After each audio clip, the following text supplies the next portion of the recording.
बिस्मिल्लाहिर्रहमानिर्रहीम, अस्सलाम वालेकुम। प्रोग्राम ज़ेरे बहस में खुशामदीद। मैं हूं आपका मेज़बान ज़ौक अहमद। नाज़रीन, गुज़िश्ता हफ्ते के अंदर बेलारूस के सदर पाकिस्तान के 3 रोज़ा दौरे पर रहे। उससे एक दिन कबल उनका एक वफ़द पाकिस्तान पहुंचा था, जिसके अंदर उनके मुख्तलिफ तजारती नुमाइंदे मौजूद थे, बिजनेसमैन मौजूद थे और उनकी काबीना के लोग भी मौजूद थे। ये दौरा पाकिस्तान में बहुत ज़्यादा अहमियत का हामिल समझा जा रहा है, ख़ास तौर पर ट्रेड के हवाले से। और पाकिस्तान उन ममालिक में से एक है जिसने आज से तकरीबन 30 साल पहले बेलारूस को बतौर उन अव्वलीन ममालिक में शामिल था जिसने एक्सेप्ट किया था बेलारूस। उसके साथ साथ बेलारूस के साथ हमारे बहुत से ताल्लुकात रहे। 2015 के अंदर भी जो बेलारूस के प्रेसिडेंट हैं वो पाकिस्तान आए थे। फिर उसके बाद नवाज शरीफ भी बेलारूस का उन्होंने दौरा किया था। इस मुलाकात में जब वो पाकिस्तान आए तो बड़े खुशगवार मनाजिर हमने देखे। उन्होंने मुलाकात की, पाकिस्तान में आर्मी चीफ से ही मुलाकात की, वज़ीर आज़म से बड़ी उनकी खुशगवार मुलाकात रही और फिर नवाज शरीफ से मुलाकात करने के लिए जो ज़ोराना उनको दिया गया मरी में, वो वहाँ पर शरीक हुए, वहाँ पर पहुँचे। वहाँ पर उन्होंने अपनी पुरानी यादाश्तों को ताज़ा किया नवाज शरीफ के साथ। पाकिस्तान इस दौरे से क्या हासिल कर सकता है, आज इस पर हम गुफ्तगू करने जा रहे हैं, क्योंकि बेलारूस की इकॉनमी इतनी बड़ी नहीं है लेकिन वहाँ पर इंडस्ट्री ज़रूर मौजूद है। और ख़ास तौर पर जो खबरें अब सामने आई हैं, मफाहमती याददाश्तों पर जो दस्तखत हुए हैं, उसमें से कुछ खबरें ये हैं कि इलेक्ट्रिक बसेस हो सकता है पाकिस्तान के अंदर एक मुआहदा हो जिसके तहत पाकिस्तान के अंदर वो इलेक्ट्रिक बसेस सप्लाई करें। उसके साथ साथ ट्रैक्टर्स की इंडस्ट्री से हम फ़ायदा उठा सकते हैं। फिर खित्ते में जो सूरत हाल बेलारूस जिस जगह पर मौजूद है वो रशिया के साथ है, रशिया के साथ भी उसके ताल्लुकात बहुत अच्छे हैं। तो क्या ये गेट वे हो सकता है उस खित्ते के लिए और दीगर ममालिक के लिए, हमारे लिए? ये भी एक अहम सवाल है जिसका जवाब हम जानेंगे आज की इस नशिस्त में। प्रोग्राम में नजमुल साकिब साहब, राव खालिद साहब और साकिब रशीद साहब, तीनों सीनियर तज्ज़ियाकार हमारे साथ मौजूद हैं। नजमुल साकिब साहब, तकरीबन 30 साल के हमारे जो है वो ताल्लुकात हैं बेलारूस के साथ। तो इस 30 सालों के अंदर हमारे ताल्लुकात बेलारूस के साथ कैसे रहे और क्या अब हमें कोई पॉलिसी शिफ्ट भी देखने को मिलेगा या पॉलिसी ठीक चल रही है और वैसे ही चलेगी, या कुछ तब्दीली हम देखेंगे इस दौरे के बाद या हालिया दिनों में जो मुलाकातें हुई हैं उसके बाद?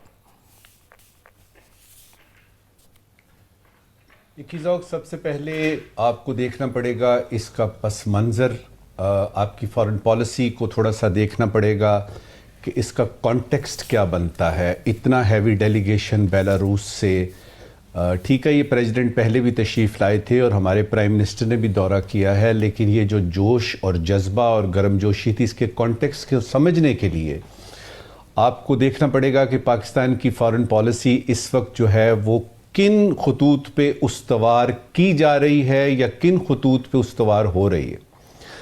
देखिए, पाकिस्तान फॉरेन पॉलिसी को जो बड़े बड़े चैलेंजेस हैं ना इस वक्त, उनमें सबसे बड़ा चैलेंज ये है कि हमने अपनी मईशत को बहाल करना है। आपकी मईशत बहाल होगी क्योंकि फ़ॉरेन पॉलिसी ये होता है कि फ़ॉरेन पॉलिसी किसी भी मुल्क की होती है कि उसकी डिपिक्शन होती है, रिफ्लेक्शन होती है कि जो आपके इंटरनल सूरत हाल है, जो आपकी इंटरनल सियासी, मुआशी, मुआशरती, लीडरशिप वगैरह वगैरह, यानी आपकी आइडियालॉजी, ये सारे फैक्टर्स जो हैं, फिर आपकी आवाम यानी किस तरह के हैं, आपकी स्किल्ड लेबर किस तरह की है, आपका जोग्राफिया कहाँ पे है, आपका तारीख़ क्या है, ये सारे फैक्टर्स मिलके तो किसी मुल्क की फ़ॉरेन पॉलिसी को डिटरमिन करते हैं। अब उसमें जो 2 फैक्टर्स इस वक्त मैं हाईलाइट करूँगा, एक है आपकी मुआशी सूरत हाल। आपकी मुआशी सूरत हाल जो ही ठीक होती है, जो ही आप अपने पाँव पे खड़े होते हैं, IMF का डर नहीं रहता, तो आपकी जो फॉरेन पॉलिसी है वो किसी हद तक मजबूत हम कह सकते हैं। एक चक्कर चला था, एक पता चला था ये कि हमारी कोई इंडिपेंडेंट कोई हमारी पॉलिसी होनी चाहिए फॉरेन पॉलिसी, तो इंडिपेंडेंट फॉरेन पॉलिसी नाम की कोई चीज़ नहीं होती। हत्ता कि अमेरिका और यूरोप के जो बड़े बड़े ममालिक हैं, वेस्टर्न यूरोप के, वो भी नहीं कह सकते कि उनकी जो फॉरेन पॉलिसी है वो इंडिपेंडेंट है। सब इंडिपेंडेंट से मुराद क्या होता है और इंडिपेंडेंट क्यों नहीं हो सकती? बाद आपका आता है कि आपके चैलेंजेस जो हैं, जिसमें सबसे पहले अमेरिका से ताल्लुकात, चाइना से ताल्लुकात, रूस से ताल्लुकात, मशरक़ वुस्ता, उसके बाद यूरोप, उसके बाद आपका अफ्रीका और लातीनी अमेरिका। इसमें जो चेंज नज़र आपको आया है ना, मसलन अगर बाहर कोई देख रहा है, कोई स्ट्रेटेजिस्ट देख रहा है कि पाकिस्तान की फॉरेन पॉलिसी किस तरफ जा रही है, तो उसको नज़र आ रहा है कि पाकिस्तान एक प्रो चाइना मुल्क है और अमेरिका के साथ उसके जो तहफ़्फ़ुज़ात हैं या वो जो हिसाब किताब है उनको वो बैलेंस करने की कोशिश कर रहा है। और इस बैलेंसिंग फैक्टर में चाइना पे मज़ीद इन्हिसार, और फिर अब आती है रूस की एंट्री। रूस की एंट्री आती है और उसमें हमने देखा कि पिछले कुछ महीनों में ख़ास तौर पे बहुत गर्मजोशी का मुज़ाहरा किया गया। प्राइम मिनिस्टर हमारे शहबाज शरीफ ने यानी हाथ भी मिलाया, प्रेसिडेंट यानी पुतिन के साथ, और उसके बाद ये इतना बड़ा डेलीगेशन। बेलारूस का मतलब है रूस। बेलारूस वो करेगा जो रूस कहेगा। और उसके बाद आते हैं हम कि ये जो दौरा जिसकी हम बात कर रहे हैं, देखिए इसमें जो अगर आप डेलीगेशन का जुस्सा देखें ना, उसका देखें और फिर उन्होंने किन किन मौज़ूआत पे बात की। बेसिक क्या है, हमें इस वक्त ज़रूरत है नए दोस्तों की, और नए दोस्त हमें चाहिए सियासी तौर पे जो हमारी यानी कर सके, मदद कर सके, और उनके साथ हमारा बायलैटरल रिलेशन जो है वो ठीक हो सके। सिफारती तौर पे हमें चाहिए मज़ीद दोस्त, और सबसे बढ़ के सिक्योरिटी के एंगल से, मिलिट्री के एंगल से, और वो तमाम लोग जो कि तमाम मुल्क जो कि इंडस्ट्री जिनकी है ख़ास तौर पे, तो उसमें बेलारूस आता है। और उस बेलारूस का यहाँ पे आना ये एक बहुत कामयाब दौरा था। बड़े ही अजीबोगरीब हालात में हुआ, यानी वो जाहिर है कि वो यानी ये खबर पहुंची होगी कि जी वहाँ पे इस तरह पे सड़कों पे ही हालात वगैरह हो रहे हैं, लेकिन दोस्ती का ये लेवल था, अंडरस्टैंडिंग का ये लेवल था कि वो सारे का सारा डेलीगेशन आया। सदरे वो जो हैं बेलारूस वो खुद तशरीफ़ लेके आए और उन्होंने बताया कि पाकिस्तान के साथ दोस्ती हमें ज़्यादा अहम है। अब यह कि आइंदा क्या होगा उसमें देखना सिर्फ ये है कि पाकिस्तान ने जो अहदाफ पूरे करने हैं अपने, जो उसके मिसिंग लिंक्स हैं, ख़ासतौर पे ये जो आपने हैवी व्हीकल्स की बात की है ना, बेलारूस इसमें आपकी बड़ी मदद कर सकता है। उसके बदले में आप क्या दे सकते हैं, वो भी चीज़ें को 15 के करीब MOUs जो हैं वो आपके यानी आपने साइन किए हैं। असल बात यह है कि ये आज से कुछ 14-15 साल पहले भी बात हुई थी, उसमें भी कुछ मुआहदे हुए थे बेलारूस के साथ, और उसमें मुझे याद है कुछ हैवी व्हीकल्स की, ट्रैक्टर्स की बात हुई थी जो कि बाद में दाएं बाएं हो गई।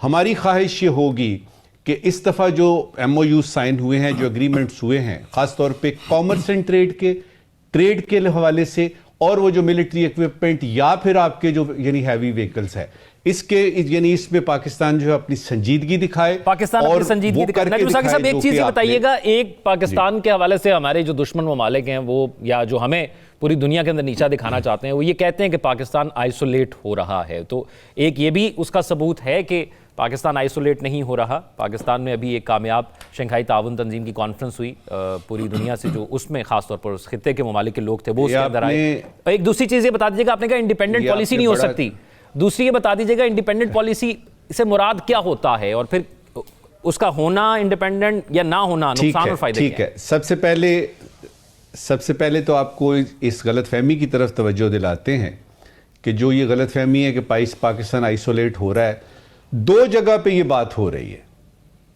एक हिंदुस्तान है और एक पाकिस्तान है। इसके अलावा दुनिया को पड़ी हुई नहीं है। मैं हैरान होता हूं उन तमाम इंटेलेक्चुअल्स पे जो ये बात कर रहे हैं जी कि दुनिया में पाकिस्तान आइसोलेट हो रहा है। ये बात पाकिस्तान में हो रही है, पाकिस्तान में वो लोग कर रहे हैं जो ये चाहते हैं कि आइसोलेट हो। ये बात हिंदुस्तान में हो रही है, जिसमें कि PM नरेंद्र मोदी से लेके और आपके जयशंकर जो उनके फॉरेन मिनिस्टर हैं, उन तक वो चाहते हैं कि पाकिस्तान आइसोलेट हो। मुझे बताइए कितनी खबरें हमने पढ़ी हैं कि जी लंदन में ये बात हो रही है, वॉशिंगटन में बात हो रही है, स्वीडन नॉर्वे में बात हो रही है कि पाकिस्तान आइसोलेट हो रहा है। ये बात आप खुद कर रहे हैं, और मैं हैरान हूं कि SCO अभी आपने कराई है, क्या आइसोलेशन। तो ये वो यानी फितना है जो कि पैदा किया गया है, बवजूद पैदा किया गया है, और इसके पीछे जो मुहर्रकात हैं उस पर किसी दिन बात करेंगे कि क्यों पाकिस्तान को ये बार बार कहा जाता है कि आइसोलेट हो रहे हैं। अब फॉरेन पॉलिसी जो इंडिपेंडेंट की आपने बात की है, देखिए फॉरेन पॉलिसी दुनिया में किसी भी मुल्क की है वो इन्हिसार की होती है, आप एक दूसरे पे डिपेंड करते हैं। लेकिन ये फैक्ट है कि इस वक्त जब हम बात कर रहे हैं तो फॉरेन पॉलिसी इंडिपेंडेंट ना अमेरिका की है। हां, कुछ जगहों पे आपकी धौंस धांधली चलती है, लेकिन हर जगह पे नहीं चलती। तो इसलिए यह कहना कि पाकिस्तान तो अभी फॉरेन पॉलिसी की बेसिक्स जो हैं उसको पूरा करने में लगा हुआ है कि आपकी फॉरेन पॉलिसी चलाई जानी है तो वो मुआशी बहाली होगी, मुआशी बहाली कर ले, उसके बाद बात करेंगे।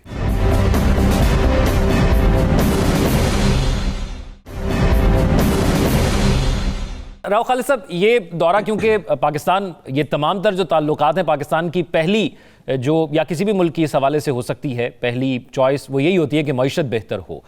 तो माजी के अंदर हमने देखा, और हम ये बार बार इस प्रोग्राम के अंदर भी बात कर चुके हैं कि हम बहुत से मुआहदे कर लेते हैं लेकिन हम परसू नहीं कर पाते, उनको कंप्लीट नहीं कर पाते। इस बार आपको लगता है कि कुछ नई उसके अंदर सोच भी होगी और फिर हम बेलारूस को क्या दे सकते हैं और क्या वहां से फायदा ले सकते हैं? देखिए, ये बिल्कुल आपने सही बात की। MOU को लाख से ऊपर है पाकिस्तान ने जब तक साइन किया, जब से पाकिस्तान वहाँ से वजूद में आया। तो मुझे नहीं पता कितने % उसमें इम्प्लीमेंट हुए हैं या नहीं हुए। 2015 में भी बेलारूस के साथ हमारे हुए थे, बहुत अच्छे MOU साइन हुए थे। कोई फॉलोअप नहीं है। इस दौरे के दौरान भी हमें कोई इत्तला नहीं दी गई कि 2015 में मुआहदात हुए थे या मियां नवाज शरीफ साहब जब वहाँ गए थे तो जो बातें हुई थी उन पे कितनी इम्प्लीमेंटेशन हुई है, किस तरफ हम बढ़ रहे हैं बुनियादी तौर पे जो हमारा बाहमी ताल्लुक़ है उस हवाले से। जहाँ तक इस दौरे की बात है, उसमें जो हमारे माहौलियात के हवाले से ओवरऑल बात हुई है, फ्लड्स के कंट्रोल के हवाले से बात हुई है, जो हलाल ट्रेड के हवाले से बात हुई है, तालीम और सेहत के शोबों के हवाले से बात हुई है, अकाउंटिंग के हवाले से बात हुई है।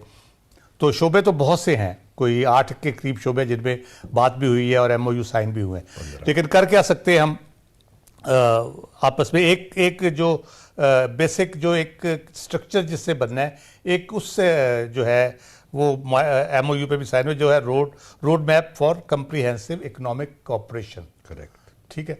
वो 2025 और 27 के दरमियान हमने वो उसको फाइनलाइज करके या उसके इम्प्लीमेंटेशन को यकीनी बनाना है। अब कर क्या सकते हैं? एक तो जो फॉरेन पॉलिसी के हवाले से मैं बात कर दूं, आइसोलेशन तो बहुत दूर की बात है, लेकिन ये ज़रूर है कि मुल्कों को रेलेवेंट रहने के लिए जो चेंजिंग इन्वायरमेंट होती है दुनिया में, उसके साथ चलना होता है आपको। उसमें बहुत बुनियादी बात है जो आपका माशी इस्तेहकाम जो है ना, वो बहुत इंपॉर्टेंट है। हमारे साथ एक दूसरा मसला भी उसके साथ साथ, वो है टेररिज्म, जिसकी वजह से हमें बहुत सी ज़िक पहुंचती है मईशत के महाज पे भी, सियासत के महाज पे भी और पॉलिटिकल इंस्टेबिलिटी के हवाले से भी। तो वो ये कम्प्लिकेट करती हैं चीज़ों को, इसलिए हमारे चैलेंजेस ज़रा बढ़ के हैं दूसरे मुल्कों की निस्बत। हमें रेलेवेंट रहने के लिए उसमें हमें अपने आप को बहुत मुआशी तौर पे स्ट्रॉन्ग करने की ज़रूरत है। उसके बगैर आप इंटरनेशनल रिलेशंस में चल नहीं सकते। अगर आप सिर्फ मांगते ही रहेंगे, आप एक भिखारी के तौर पे दुनिया में पेंट किया जाएगा आपको, तो वो मामला फिर बढ़ते नहीं है। लोग आपको उसी नज़र से देखते हैं कि ज़रूरत इसको इस्तेमाल करने की ज़रूरत है, इसको खैरात दे दो वरना ज़रूरत नहीं है। अपनी रेलेवेंस बढ़ाना, अपनी ताकत बढ़ाना एज मुल्क इकॉनमी के बगैर मुमकिन नहीं है। बेलारूस क्या कर सकता है हमारे साथ? देखिए, पाकिस्तान शायद चौथा या पांचवा मुल्क है जो दूध की प्रोडक्शन के हवाले से।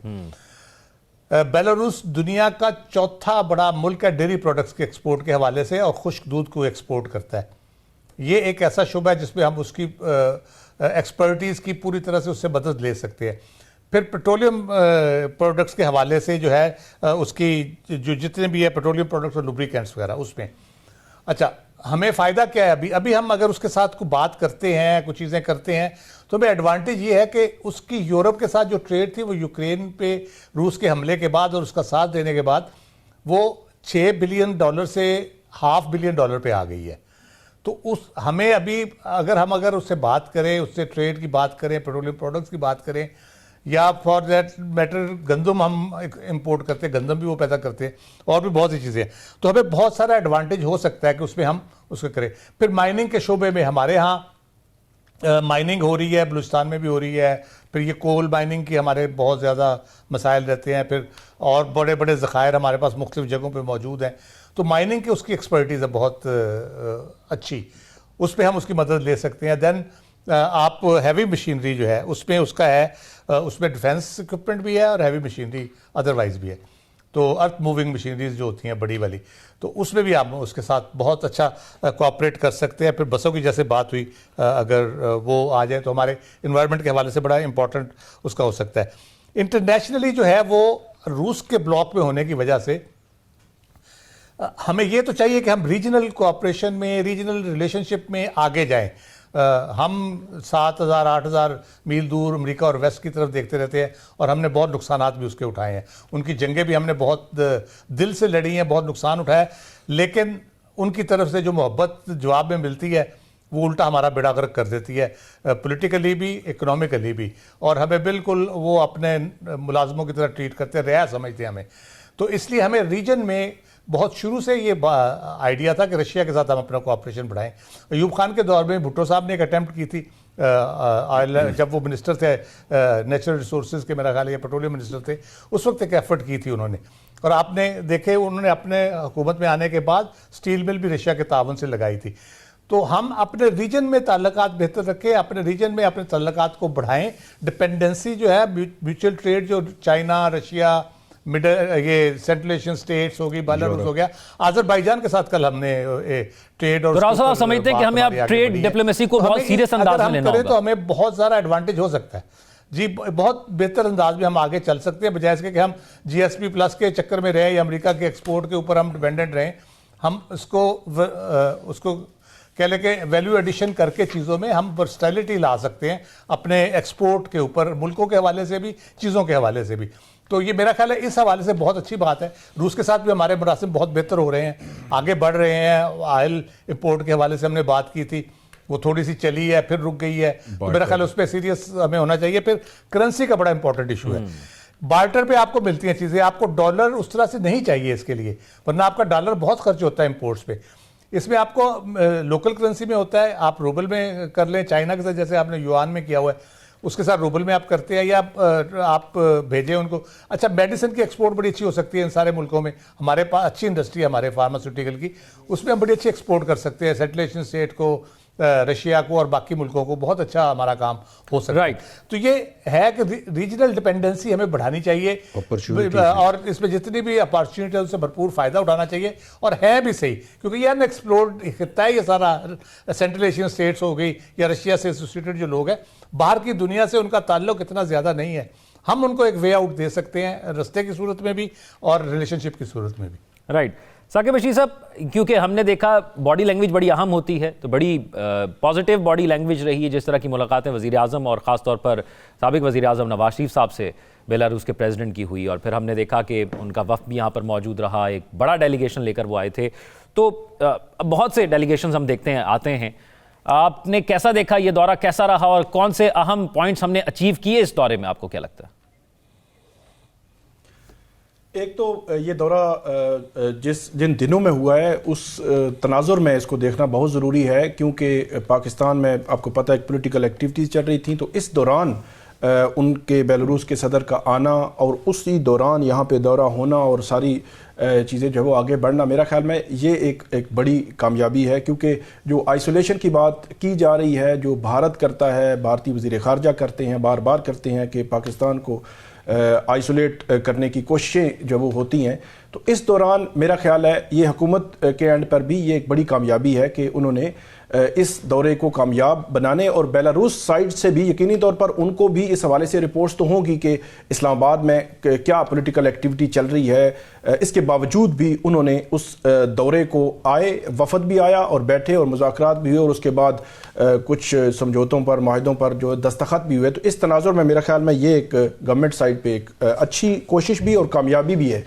अब इसमें जो समरात हैं वो मिलेंगे या नहीं मिलेंगे वो तो एक अलग टॉपिक है। दूसरी बात कि जो साबिक़ वज़ीर-ए-आज़म हैं नवाज शरीफ साहब, उनको हमने पहली दफ़ा देखा कि वो जब से जो शहबाज शरीफ वज़ीर-ए-आज़म बने हैं, मुख्तलिफ वफूद यहाँ पे आ रहे हैं या सरबराहान मुमलिकत भी आते हैं, तो वो किसी के साथ उनकी इंटरेक्शन इस तरह नहीं देखी गई, वो मतलब कि डायरेक्टली वो मिले हों। तो बेलारूस के सदर के साथ उनकी डायरेक्टली इंटरेक्शन भी हुई है।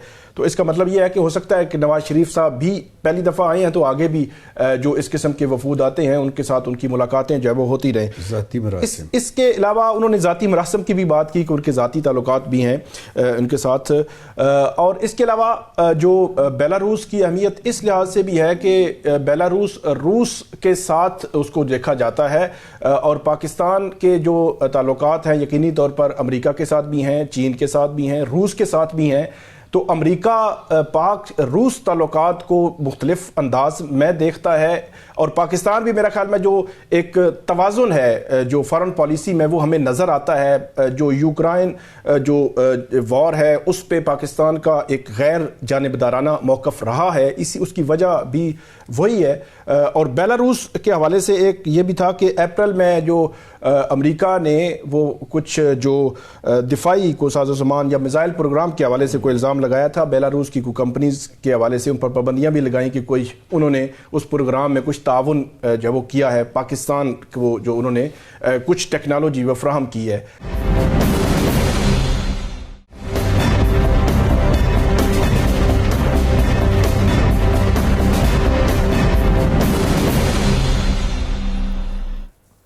ब्रेक के बाद खुशामदीद नाज़रीन। चैंपियंस ट्रॉफी के हवाले से बहुत से सवालात उठ रहे हैं। पाकिस्तान का मौक़िफ़ क्या पाकिस्तान में हो पाएगी या नहीं हो पाएगी, लेकिन खेल एक जो खिलाड़ी होता है उसको सफ़ीर समझा जाता है और वो पूरी दुनिया के अंदर, जैसे पाकिस्तान के खिलाड़ी जाते हैं इसी तरह पूरी दुनिया से पाकिस्तान के अंदर भी मुख्तलिफ खिलाड़ी आते हैं जो कि एक अमन का पैगाम लेकर आते हैं और अमन का पैगाम लेकर जाते भी हैं।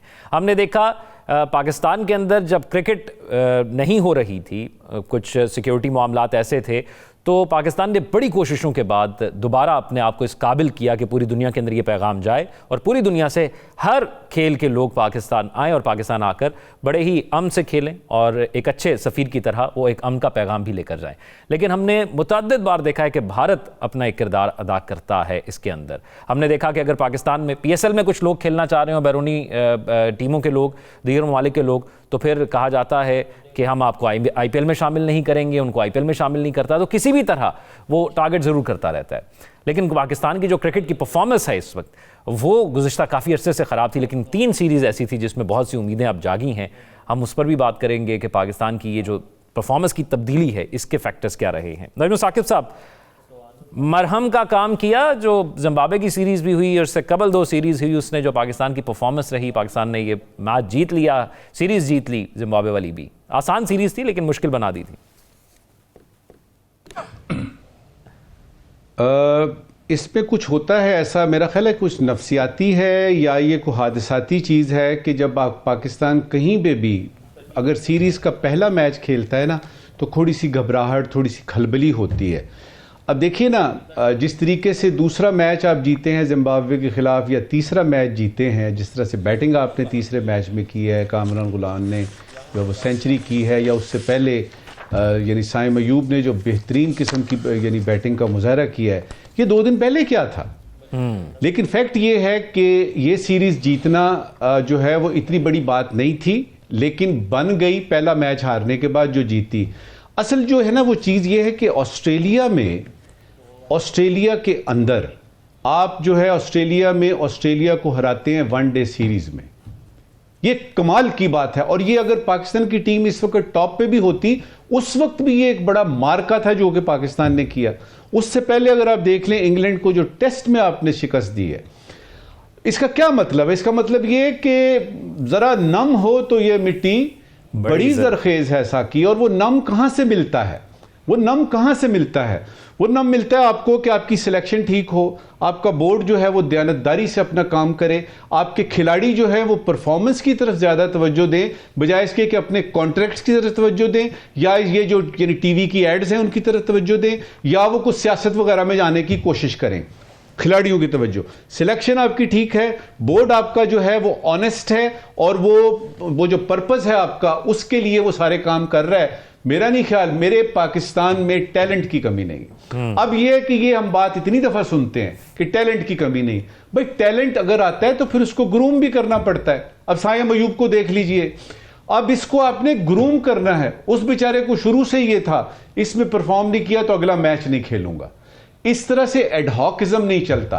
तो मेरे ख्याल में ये जो 2-3 कामयाबियां हमने गिनवाई हैं, ये एक अच्छी इब्तिदा है, लेकिन यहां बात खत्म नहीं होती।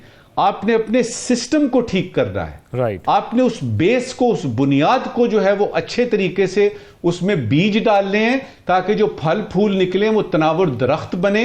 और उसके बाद पाकिस्तान का ये जो एक हर यानी पाकिस्तानी जो है, हो सकता है कुछ ऐसे हों जिनको क्रिकेट से लगाव नहीं है, लेकिन मैं तो जहां जाता हूं बड़ी बड़ी स्क्रीनों पे लोग मैच देख रहे होते हैं, दुआएं मांग रहे होते हैं।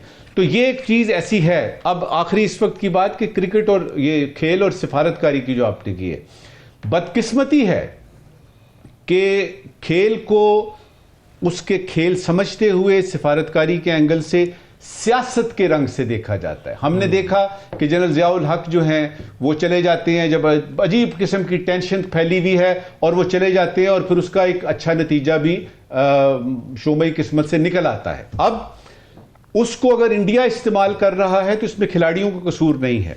ये चीज इस्लामाबाद ने देखनी है। इसको पॉलिसी लेवल पे फॉरेन ऑफिस को साथ बिठा के स्टेक होल्डर्स बैठें और एक उसूली फैसला करें। उसमें डरने की जरूरत नहीं है। क्या होगा ज्यादा से ज्यादा, आप उसूली फैसले करें कि अगर सियासत इस्तेमाल हो रही है खेल में और वो न्यू दिल्ली में हो रही है तो हमें उसका जवाब देना है, और जवाब बड़ा सादा सा है और हम सबको पता है। राव साहब, ये एक लंबा अरसा हमने देखा, खास तौर पर 2021 से 2023 तक का जो टेन्योर 2 साल का गुजरा, टीम के अंदर बैकअप कोई नहीं आता था। परफॉर्म कर रहे हो नहीं कर रहे हो, आप टीम के अंदर मौजूद थे। लेकिन अब हमने देखा कि बैकअप भी तैयार किया जा रहा है, जिससे कंपटीशन बढ़ेगा और ये बड़ा हेल्दी कंपटीशन होगा। तो आपको लगता है यही बेहतरी की एक वजह है? बेहतरी की वजह भी, और ये होना भी चाहिए। मैं ऑस्ट्रेलियन क्रिकेट को अगर आप रेगुलरली फॉलो करते हैं तो उनके ऊपर भी बहुत एक बुरा वक्त आया था जब उनके यहाँ भी बहुत अजीबोगरीब सूरत हाल हो गई थी। वो बहुत बुरी तरीके से मैच हारना शुरू हो गए थे। फिर उन्होंने अपना सिस्टम पूरा ठीक किया, तो विद इन फ्यू ईयर्स वो अब इतनी स्ट्रॉन्ग टीम हो गई है कि उसके पास 2 से 3 स्टैंड बाई टीमें हैं कि आप 19-20 नहीं बल्कि 19.5 पौने 20 के फ़र्क से प्लेयर मौजूद है, या कुछ ऐसी स्लॉट होती है जहाँ पे उनको ज़रूरत पड़ती है कोई इंजरी की वजह से। अदरवाइज जो बंदा आता है वो उसी लेवल पे परफॉर्म करता है आके। तो ये बिल्कुल बेंच स्ट्रेंथ जो होती है ना, वो जहाँ पे आपको एक बैकअप सपोर्ट दे रही होती है, वहाँ पे वो प्रेशर भी बिल्ड कर रही होती है परफॉर्मेंस के ऊपर। जो खिलाड़ी खेल रहे होते हैं, जो आपके स्टार्स होते हैं, जो रेगुलर खेलने वाले होते हैं, उन पे भी एक प्रेशर आ रहा होता है कि पीछे जो बैठा है वो भी मेरे जितना ही अच्छा प्लेयर है, तो इसलिए मुझे बेहतर से बेहतर परफॉर्म करना है। तो ये बहुत इंपॉर्टेंट होता है बेंच स्ट्रेंथ। और ये बहुत अच्छा रहा हमारा, यानी इंग्लैंड के खिलाफ हमने सीरीज जीती बहुत ज़बरदस्त तरीके से। एक में यानी पीछे से आके हमने वो रेस जीती, एक टेस्ट हार के फिर 2 जीते। इसी तरह हमने ऑस्ट्रेलिया में जिस तरह से परफॉर्मेंस दी है, ऑस्ट्रेलिया के ग्राउंड्स के ऊपर वहाँ पे खेलना और जीतना बड़ी बड़ी टीमों के लिए बहुत मुश्किल होता है, ख़ाब भी लेकिन होता है। पाकिस्तान ने बहुत कमाल की परफॉर्मेंस वहाँ पे दी। और हाँ जी, और उसके बाद जिम्बाब्वे में, और ये जिम्बाब्वे में जो एक्सपेरिमेंट्स किए गए, लोगों को एतराज़ था पहले शाहीन अशराफी और नसीम शाह और बाबर आजम को क्यों बाहर बिठा दिया। बाहर नहीं बिठाया बल्कि नए लड़कों को चांस देने के लिए स्पेस क्रिएट की गई, और वो बहुत अच्छा साबित हुआ। आप उसको देख के परफॉर्मेंस देखें हम उन लड़कों की, चाहे उसमें गुलाम हो, फैसल लाया है, इब्रार खेला है अपना, उसने डेब्यू के ऊपर 3 विकेटें लिए हैं, फिर दूसरे मैच में भी किए हैं। तैयब ताहिर की कल की इनिंग्स कमाल की इनिंग्स थी, जिस तरह वो इम्प्रोवाइज करता, जितनी ईज के साथ वो खेला है, जिस तरह वो शॉटें उसने चेंज की है। वो एक बॉलर ने तो एक्स्ट्रा के 10-12 रन दे दिए, एक उसने उल्टे बैट की शॉट मारी, उसके बाद वो घबरा गया, बॉलर इधर उधर मारनी शुरू हो गया बॉलें। तो इस किस्म के प्लेयर्स को लाना टीम में अच्छा, और चैंपियंस ट्रॉफी की तैयारी के लिए बहुत अच्छा ये है कि हमें नए लड़कों को हमने ट्राई किया है और अच्छे रिजल्ट उसके निकले हैं। साकिब बशीर साहब, ये फरमाइएगा, आप उम्मीदें हमारी अपनी टीम से हमेशा ही होती हैं, और बड़े अरसे से क्योंकि परफॉर्म नहीं कर रही थी, तो इन 30 सीरीज़ के अंदर ज़रा हमें खुशी हुई, जो हम उम्मीद लगा रहे थे उस तरह की परफॉर्मेंस हमें नज़र आई। तो इसकी कंटिन्यूटी के लिए आप क्या ज़रूरी है? पहले तो देखें कि पिछले 2 साल में पाकिस्तान टेस्ट हो, T20 हो या वनडे हो, तीनों जो फॉर्मेट्स हैं, तीनों में बड़ी मायूस कन कारकर्दगी हमें नज़र आ रही थी। तो अब जो है वो दोबारा से हम देख रहे हैं कि नए चेहरे आए, नए जो है वो खिलाड़ी आए हैं, और ख़ास तौर पर जो बैकअप रखे जा रहे हैं और जिस तरह उनको चांस दिया जा रहा है, मेरा ये ख्याल है कि अब बेहतरी आएगी। और ख़ास तौर पर जो डोमेस्टिक क्रिकेट हो या PSL से खेल कर आने वाले, और जो टैलेंट की बात है, पाकिस्तान में बहुत टैलेंट है क्रिकेट के हवाले से, और ख़ास तौर पर क्रिकेट को बहुत जो है वो जज्बाती एक लगाव है क्रिकेट और क्रिकेट टीम के साथ। उनके मैच हारने पे भी और जीतने पे भी बड़ा जज्बाती जो तासुरात हमें नज़र आते हैं। तो इसलिए जो डोमेस्टिक क्रिकेट है, PSL है, उसको वहाँ से खिलाड़ी जो है वो जो निकलते हैं उनको पॉलिश करके बग़ैर सिफारिश के अगर वो मेरिट पे पूरे उतरते हैं, उनको टीम में बिल्कुल आना चाहिए। और दूसरी बात, जो अकरबा परवरी है उसको डिस्करेज करना चाहिए, और तीसरी बात, किसी को भी अगर कोई डोमेस्टिक क्रिकेट से आ रहा है, ऊपर अपनी टीम में जगह बनाई है, खेला है, उसके ज़हन में ये ना हो कि ये मैच जो है वो, अगर मैं जो है वो परफॉर्म ना कर सका, 1-2 मैचेस में हो सकता है वो परफॉर्म ना करे, आगे चलकर परफॉर्म करे, तो ये एक फैक्टर जो बड़े जो है वो इम्पोर्टेंट है। राइट, हमारे नाज़रीन सोशल मीडिया पर अपने फीडबैक से आगे अपना ख्याल रखिएगा। अल्लाह हाफ़िज़।